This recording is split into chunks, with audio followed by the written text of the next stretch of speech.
அஸ்ஸலாமு அலைக்கும். மாதம் தவறாமல் யாராவது ஒரு 2 பேர் கோளாறு கொடுக்குறவங்களான்னு பார்த்து நான் போய் சிக்கிக்கிறேன். இந்த முறை என்னாச்சுன்னா, இந்த சாரீக்கான ப்ளவுஸு செப்பரேட்டாக வந்திருந்தது. அதுக்கு நான் எல்போ வரைக்கும் ஸ்லீவ் வச்சு ஸ்டிச் பண்ணால் நல்லாயிருக்குன்ட்டு சஜஸ்ட் பண்ணேன். அவங்களும் சரின்ட்டு தைக்க சொல்லிட்டாங்க.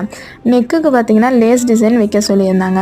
நான் அவங்களே வாங்கிட்டு கொடுக்க சொன்னேன். அவங்க இல்லை, நீ லைனிங் வாங்கும்போது சேர்த்து வாங்கிட்டு வச்சிருன்னு தான் சொன்னாங்க. இந்த டிசைன் தான் எதுவுமே அவங்க சொல்ல கிடையாது. காஸ்ட்டு கம்மியாக இருக்கிற மாதிரின்னு சொன்னதால் நான் 1 மீட்டர் 20 ரூபான்னு வருது இல்லையா, அந்த லேஸ் தாங்க வாங்கி வச்சுருந்தேன். பார்த்துட்டு ரொம்ப சிம்பிளாக இருக்குது, எனக்கு இது வேணாம், நான் வாங்கி தரேன், அதை வச்சு தைச்சிரு அப்படின்ட்டு. அதுக்கப்புறம் வாங்கிட்டு கொடுக்குறாங்க. இது நான் வச்ச சமோசா லேஸு, இது வேணாமாம்மா, 1 இன்ச்சு லேஸ் வாங்கி தரேன் அப்படின்ட்டு அந்த பட்டை லேஸாக இருக்குமே அது வாங்கிட்டு கொடுத்து மறுபடியும் இதை ஃபுல்லாகவே பிரிச்சுட்டு நான் வச்சு தைச்சேங்க.